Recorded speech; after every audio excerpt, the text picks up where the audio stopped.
students, welcome back to my channel Meera Math Solution. Today I am going to start with standard 10 chapter number 5 coordinate geometry based on the Maharashtra board textbook. If you have not subscribed to my channel, please subscribe it and press the bell icon so that you will get a notification of the new sums. Now practice set 5.2 question number 10. इससे पहले वाले videos में हम लोग 9 तक complete कर दिया है.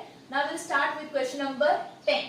Find the coordinate of points of trisection of the line segment AB with A as a coordinate 2, 7 and B minus 4 and minus 8. Now वो लोग ने हमें क्या बोला है, देखो एक डायग्राम हमेशा ड्रॉ करके रेडी रखो. यहाँ पे की पॉइंट क्या है कि ये जो लाइन सेगमेंट AB है उसको क्या कर रहा है, find the coordinate of the point of trisection. मतलब अच्छा बाइसेक्टर आपने सुना होगा कि किसी भी चीज को 2 पार्ट में डिवाइड करना. वैसे ट्राइसेक्शन मतलब किसी भी चीज को 3 पार्ट में डिवाइड करना. तो I will take point C and D. मतलब AB को जो डिवाइड करने वाला है वो है C और D. हमें C और D के कोऑर्डिनेट्स फाइंड आउट करने हैं. तो हम लोग सबसे पहले स्टेटमेंट क्या लिखेंगे, देखो मैं डायग्राम भी साथ साथ में ड्रॉ करती जाऊंगी, साथ में यहाँ पे स्टेटमेंट भी लिखते जाएंगे ताकि आपको क्या ना कंफ्यूजन ना हो. Let point C and D be the trisector of segment AB. Yes. तो इससे क्या होगा कि like AC is equal to CD is equal to DB. Yes, correct. Equal part में डिवाइड कर रहा है. AC is equal to CD is equal to DB. ये हो जाएगा आपका फर्स्ट इक्वेशन दिया हुआ, क्योंकि ये जो लाइन सेगमेंट है उसको ये 2 पॉइंट 3 इक्वल पार्ट में डिवाइड कर रहे हैं ना. 1 2 3 है ना. आई मीन टू से 1 2 एंड 3. तो ए क्या ना AC CD and DB. Now अभी हम लोग क्या लिखेंगे कि A के कोऑर्डिनेट्स आपको दिए हुए हैं. A के कोऑर्डिनेट्स क्या है 2, 7 2, 7. C के दिए नहीं, D के दिए नहीं, आपको फाइंड आउट करना है. B के कोऑर्डिनेट्स है -4, -8. आपको C और D के कोऑर्डिनेट्स क्या करने हैं, फाइंड आउट करने हैं. तो हम लोग अब तक जैसे लिख रहे हैं वैसे लिखेंगे. Suppose the coordinates of A are क्या करेंगे हम लोग x1 y1. तो x1 की वैल्यू क्या होने वाली है 2 और y1 की वैल्यू क्या होगी 7. यस ना. इसको हम लोग ने कंसीडर किया x1 y1, इसको x2 y2, x3 y3 और लास्ट में ये होगा आपका x4 y4. तो चलो लिखते जाओ. सपोज द थोड़ा छोटा लिख रही हूँ क्योंकि ये थोड़ा सम्स लेंदी है. I hope so you are able to see it properly. Of क्या आएगा A के बाद क्या है C. C के कोऑर्डिनेट्स क्या है x2, y2 जिसकी वैल्यू हमें फाइंड आउट करनी है. Same way suppose the coordinate of point D are x3, y3 ये भी हमें फाइंड आउट करना है. And last one suppose the coordinates of B are x4 y4. तो x4 की वैल्यू कितनी है -4 और y4 की वैल्यू कितनी है -8. यस. अब सबसे पहले हम लोग फाइंड आउट करेंगे C के कोऑर्डिनेट्स. C के कोऑर्डिनेट्स फाइंड आउट करने के लिए हमें क्या चाहिए A और B. तो सेक्शन फॉर्मूला यूज कर सकते हैं और हम लोग क्या था ना रेशियो फाइंड आउट कर सकते हैं सी के कोऑर्डिनेट। बट अभी देखते हैं, मुझे पता चल रहा है कि ये 1:2 का रेशियो है, बट एग्जामिनर को पता है क्या कि ये 1:2 है? उसको नहीं पता ना कि आपने जो ट्राई सेक्शन करने के लिए जो क्या ना कौन से पॉइंट्स लिए हैं, तो उसको पहले दिखाना पड़ेगा, यस प्रूव करना पड़ेगा कि AC और CB का रेशियो 1:2 है। देखो यहाँ पर छोटा और यहाँ पर बड़ा है, तो 1:2 का रेशियो है, बट उसको ये प्रूव करके दिखाना पड़ेगा कि ये जो रेशियो है वो 1:2 है। तो क्या करेंगे हम लोग, चलो लिखेंगे हम लोग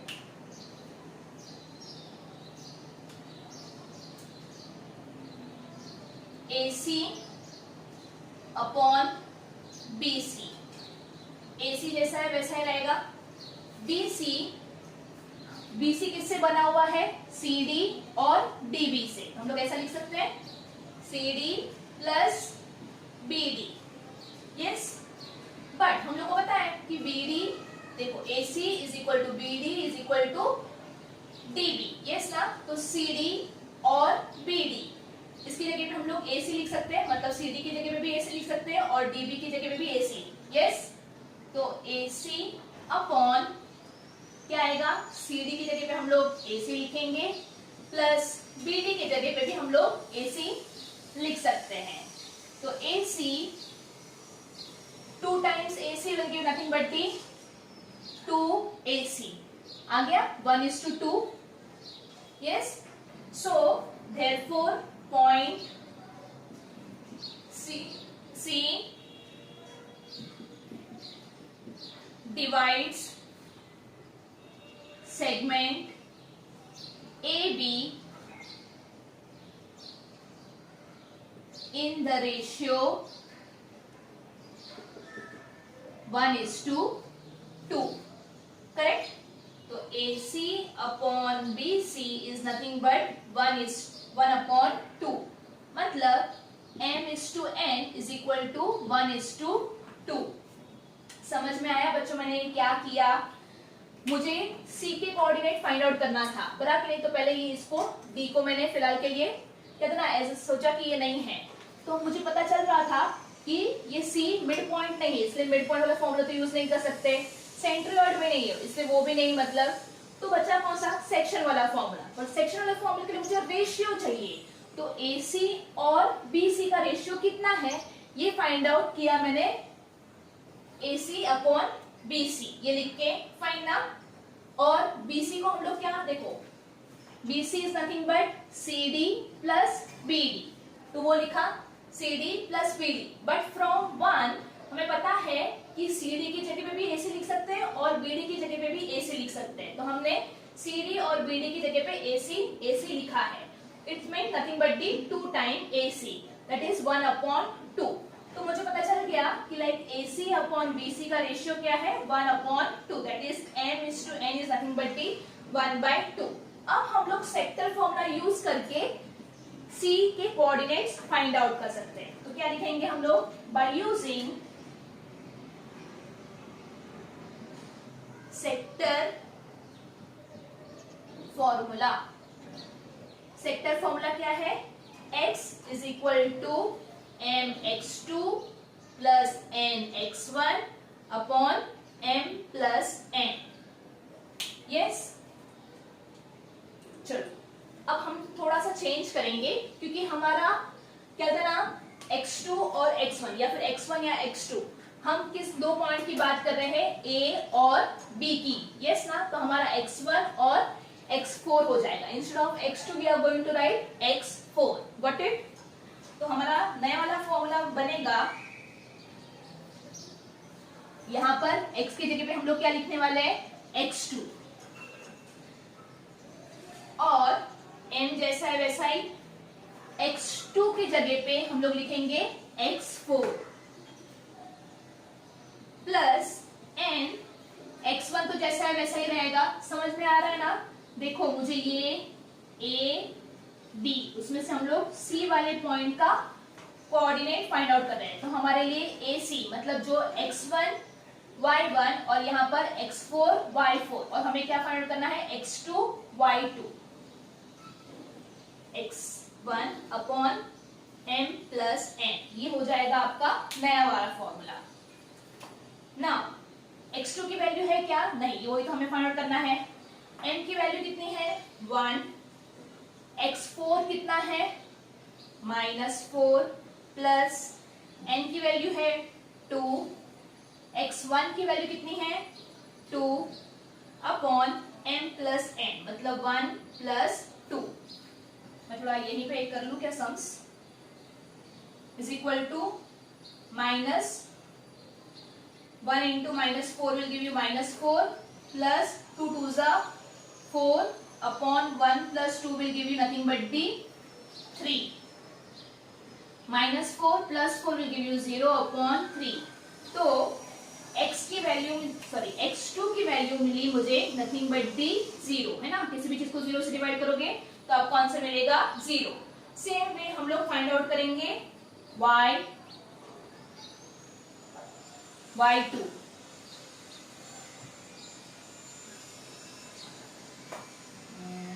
ओके चलो यहीं पे लिख लेते हैं हम लोग। y इज इक्वल टू क्या है formula m y2 plus n y1 upon m plus n, but नया फॉर्मूला क्या हो जाने वाला है y2 is equal to m y4 plus n y1 upon m plus n। चलो वैल्यू सब्स्टिट्यूट करते जाएंगे हम लोग।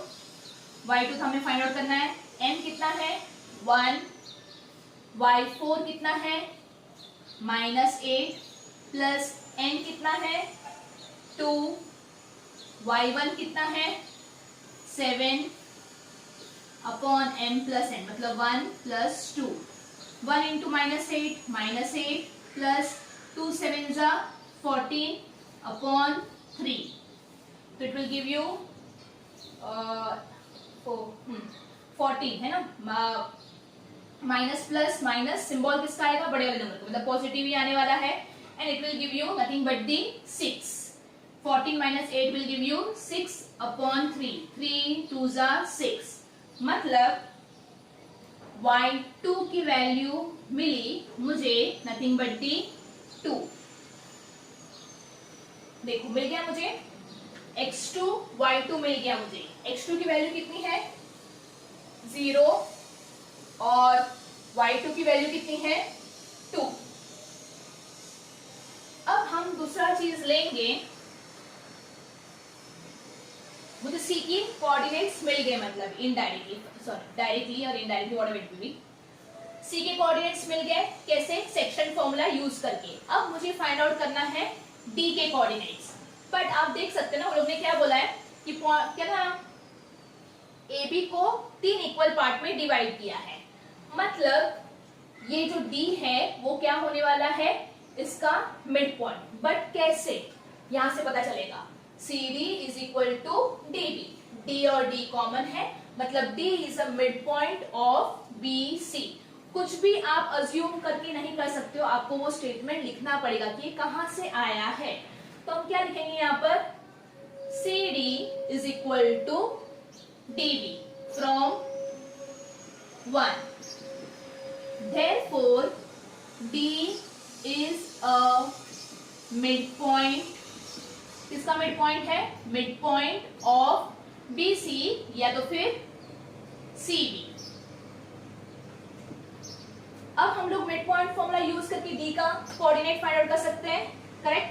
तो हम लोग लिखेंगे यहां पर यूजिंग मिड पॉइंट फॉर्मूला। देखो किसका मिड पॉइंट निकाल रहे हैं हम लोग C, D फाइंड आउट करना है आपको, तो C और B उसके बीच में कौन सा पॉइंट है D, तो हम लोग को D का midpoint find out, D के कोऑर्डिनेट्स फाइंड आउट करने हैं।